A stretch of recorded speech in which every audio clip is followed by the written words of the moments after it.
arrived to United States, I was like around 18, 19 years old. And I remember one of my friends, when I first discovered about the stock market and Wall Street, I was so blown away. I was fascinated. Coming from a former Soviet Union, there was no such thing as private equity or like companies. You can own shares of a public company. That was like, you don't understand what it's like to a young girl coming in to United States and learning about, Wall Street, capital market, stock market. It was just so fascinating for me.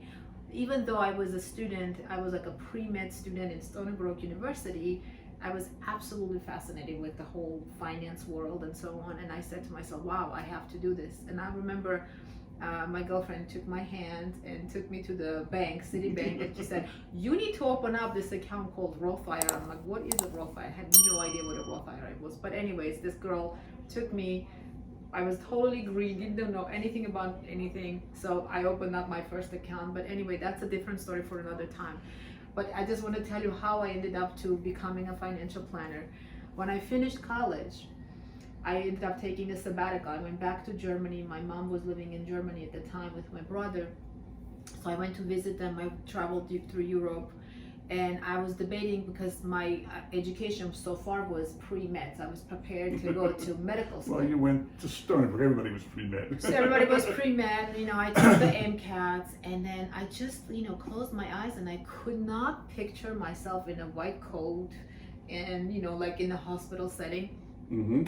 So my professor, one of my Stony Brook professors said, I know people on Wall Street, so why don't you go and get interviewed at Merrill Lynch and Smith Barney?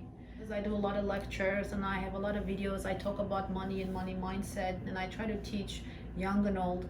And oftentimes we talk about, how money is presented to kids from the get-go, and how the way your parents or your family is deals with money affects the children. And oftentimes, very common to hear people say money is evil and money is root of all problems, or oftentimes parents hide about their money, either struggles or discipline that they have. And I won't go far. I mean, Michael and I argue about this all the time, because he's always like very secretive about like what we're doing. And my kids are curious. They'll sometimes ask me, oh mom, how much money do you make, or how much money do we have? And my husband's like, no, none of your business. And I was like, listen, that's fine, but if you want them to be educated about money, you have to be a little bit transparent. I'm not saying open up the bank accounts and show them what you have, but find a happy medium.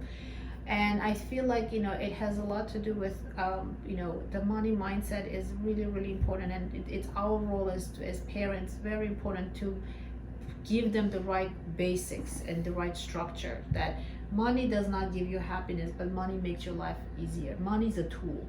Money is not evil or good or bad. It's just a tool. I completely agree that it's just a tool. It's not good, it's not bad.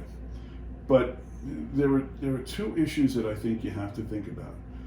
First of all, and I think this is very real, a lot of parents, most parents, don't know what to teach their children. I mean, wow, that's really amazing. I mean, I never even thought of it that way. You're right. They didn't get the education in school that their children didn't get.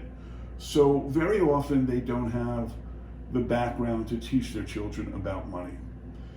They may have life skills, they may have gone through it, they may have figured it out on their own, but they bring a great deal of baggage, misconceptions, and if they didn't succeed, then how do they tell their children to succeed, where they failed?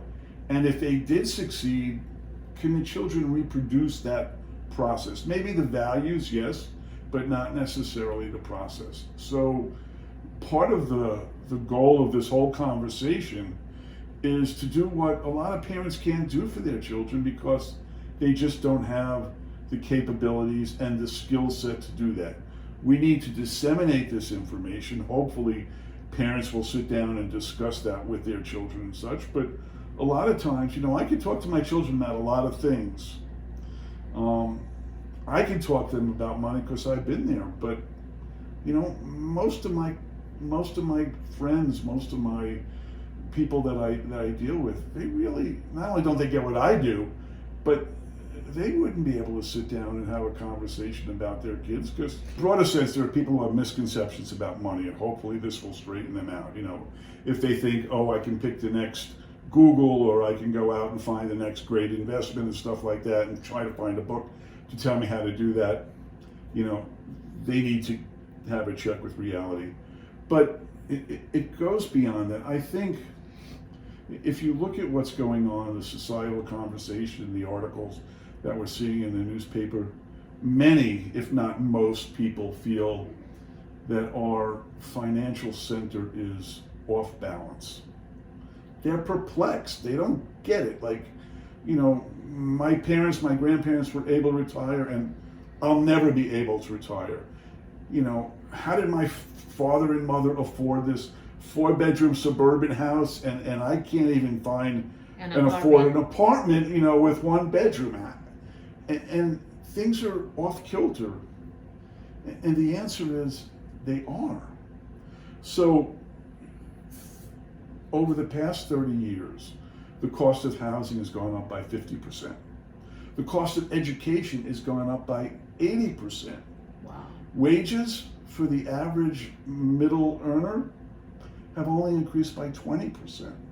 On average. On average. So we're way behind in terms of the money we have for those kinds of housing, for education and such. The typical middle class millennial today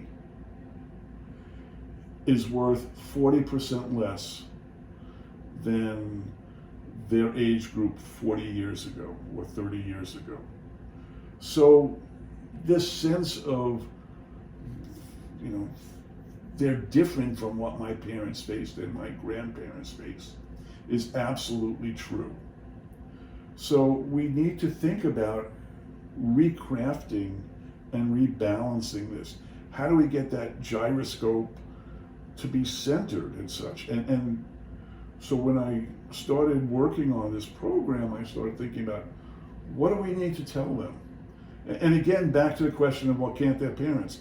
Their parents lived in a different world. Housing, they could afford housing, not all of them, but they could afford housing. They could afford to educate their children. Now the whole game is different and such.